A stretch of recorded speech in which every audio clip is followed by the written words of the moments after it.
여러분 안녕하십니까? 오늘부터 손영 앵커와 함께 뉴스를 진행하게 된 정슬기입니다. 정확한 뉴스를 전달하기 위해 최선을 다하겠습니다. 5월 1일 목요일 뉴스데이 시작합니다. 오늘 오후 이재명 민주당 대선 후보의 공직선거법 위반 사건에 대한 대법의 최종 판단이 나옵니다. 선고는 TV로도 생중계될 예정인데요. 이례적인 초고속 선고의 배경을 두고 여러 관측이 나옵니다. 이혜리 기자입니다. 대법원이 이재명 민주당 대선 후보 공직선거법 위반 사건 상고심 선고에 TV 생중계를 허용했습니다. 대법원 전원합의체 선고가 TV 생중계되는 건 2019년 박근혜 전 대통령 등의 국정농단 사건, 이듬해 이 후보의 경기지사 시절 허위사실 공표 사건에 이어 세 번째입니다. 오후 3시 대법관들이 법정에 들어서면서 선고 절차는 개시됩니다. 심리에 참여한 12명의 대법관 중 과반인 7명 이상의 의견으로 이 후보 운명은 결정됩니다. 조희대 대법원장이 사건의 쟁점인 요지를 읽고 결론인 주문은 마지막에 낭독합니다. 초고속 선고 배경을 놓고선 대법원은 원론적인 입장만 내놨습니다. 최근에 이제 공선법 사건에 처리된 사건을 보면은 그 이전에 비해서는 1심, 2심 모두 한 2배 정도 속도가 빠르게 처리가 거기에다가 이제 사안의 예를 들면 시급성이라든지 또 이제 성격이라든지 이런 것을 이제 토대로 해서 이제 하지만 정치적 부담을 최소화하기 위해 서둘렀을 거란 분석도 나옵니다. 사건을 전원합의체에 넘기자마자 통상 한 달에 한 번씩 하는 심리를 사흘 새 2차례 하는 등 모든 게 이례적으로 빨랐습니다. 한 전직 대법관은 대선 전 선고하지 않을 경우 쏟아질 정치적 공격과 비판을 고려했을 거라며 대선 후보 출마 가능 여부에 답을 내주는 게 대법원 기능이라고 말했습니다. 선고를 일찍 해도 늦게 해도 비판을 받을 거라면 일찍 하는 쪽을 택했을 거라는 겁니다.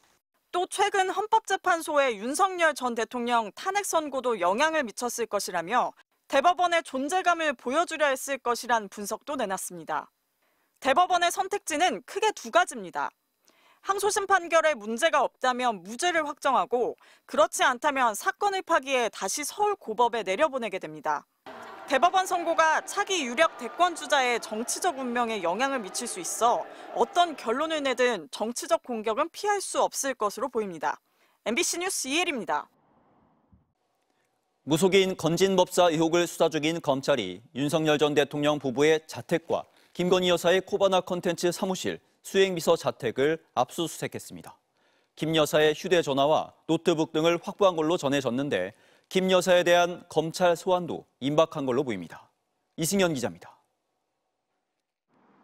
윤석열 전 대통령 부부의 자택인 서울 서초동 아크로비스타에 검찰이 들이닥쳤습니다. 윤 전 대통령이 파면된 지 26일 만으로 검찰이 서초동 자택을 압수수색한 건 이번이 처음입니다. 검찰은 무속인 건진법사 전성배 씨의 청탁금지법 위반 의혹 관련 압수수색이라고 밝혔습니다. 특히 통일교 전 본부장이 건진법사를 통해 건넸다는 김건희 여사 선물을 찾는 데 주력했습니다. 6천만 원 상당의 다이아몬드 목걸이와 고가의 명품 가방, 그리고 인삼 등이 전 씨에게 전달된 정황을 포착한 것으로 전해졌으며 검찰은 특히 압수수색 영장에 목걸이를 적시한 것으로 알려졌습니다. 전 씨는 목걸이를 주지 않고 잃어버렸다는 취지로 부인하고 있는데 검찰은 이들 선물이 김 여사에게 건네진 것으로 의심하고 있습니다. 압수수색 영장에는 고가의 선물을 건네며 한 청탁이 일단 통일교 전 본부장을 대통령 취임식에 초청해달라는 거였다고 적시됐습니다. 다만 이 통일교 인사가 실제 취임식에 참석했는지는 확인되지 않았습니다. 검찰은 또 아크로비스타 상가에 있는 김 여사의 코바나 컨텐츠 사무실과 김 여사를 수행하는 비서의 자택 등도 함께 압수수색했습니다. 윤 전 대통령 부부는 파면 이후 관저에 있던 짐을 일부 코바나 컨텐츠 사무실 등으로도 옮긴 걸로 알려졌습니다. 윤 전 대통령은 압수수색 대상에 포함되지 않았습니다.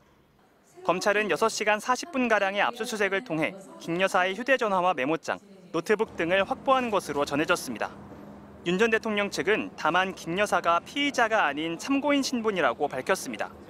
청탁금지법은 공직자의 직무와 관련해 배우자가 금품을 수수하는 행위를 금지하고 있지만 공직자가 아닌 배우자를 처벌하는 규정은 없습니다.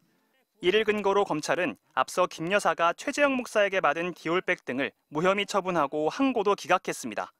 김 여사의 직무 연관성과 대가성을 이번에는 입증할 수 있을지가 관건인데 검찰은 조만간 김 여사를 직접 불러 조사할 것으로 보입니다. 김 여사 측은 변호인 입장문을 통해 압수수색 영장에 기재된 범죄 사실은 조악하기 그지없다며 검찰의 줄서기 또는 전직 대통령 및 영부인에 대한 망신주기 아니냐고 밝혔습니다. MBC 뉴스 이승현입니다. 민주당 이재명 후보가 비명계와 보수까지 아우르는 매머드급 선거대책위원회를 공식 출범했습니다. 내란 극복과 경제 회복, 국민 통합을 약속한 이 후보 선대위는 앞으로 국민들의 목소리를 경청하는 데 집중하겠다고 밝혔습니다. 김지인 기자입니다. 왼쪽 어깨에 태극기가 붙은 파란 점퍼를 입고 연단에 오른 더불어민주당 이재명 대선 후보. 진짜 대한민국 우리가 만들자! 민주당의 승리를 넘은 국민 모두의 승리를 외치며 국민 통합을 전면에 내세웠습니다. 지난 과거나 이념과 사상, 진영 이런 것들에 얽매여서 분열과 갈등을 반복할 여유도 시간도 없습니다. 우리 안의 갈등과 대립은 한가하고 사소한 일일지도 모릅니다. 진보와 보수, 진영과 계파를 뛰어넘는 통합의 정신을 선대위 구성으로 보여주려 했다는 게 민주당 측 설명입니다. 김영삼 정부 때 환경부 장관을 지낸 보수 책사 윤여준 전 장관이 상임 총괄 선대위원장을 맡았습니다. 제 능력이 많이 부족하고 경험도 부족합니다만 이재명 대표님을 돕는 일에 최선을 다하겠습니다. 이명박 정부의 이석연 전 법제처장, 윤석열 캠프 출신 이인기 전 새누리당 의원, 친유승민계 권오을 전 한나라당 의원 등 보수 인사들이 국민 대통합위원장을, 비명계 대표주자인 박용진 전 의원과 임종석 전 비서실장은 각각 국민화합위원장과 평화번영위원장을 맡았습니다.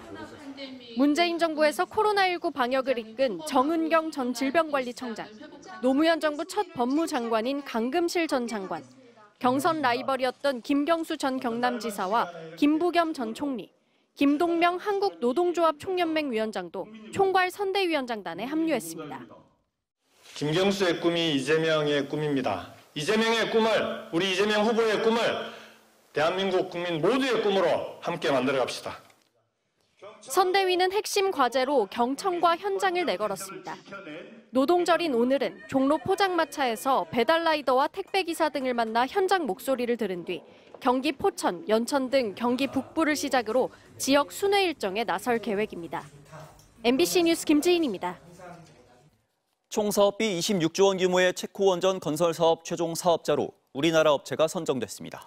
원전을 해외로 수출하는 건 16년 만인데 특히 유럽 시장으로는 이번이 처음입니다. 정혜인 기자입니다.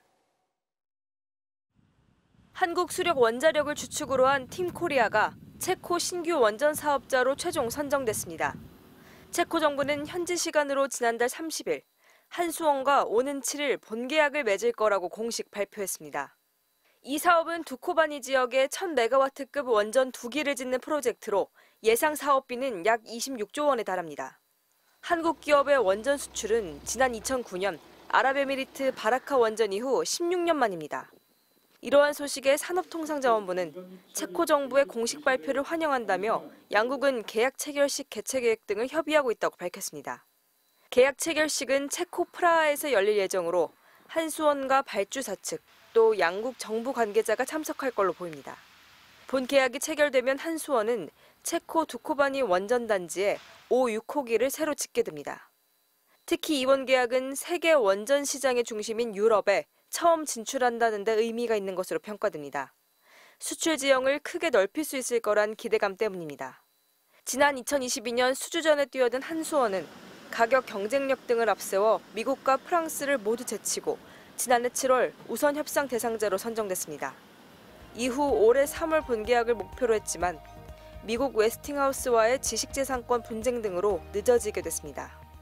이번에 새로 짓는 원전은 오는 2029년 공사를 시작해 2036년쯤부터 가동될 전망입니다. MBC 뉴스 정혜인입니다.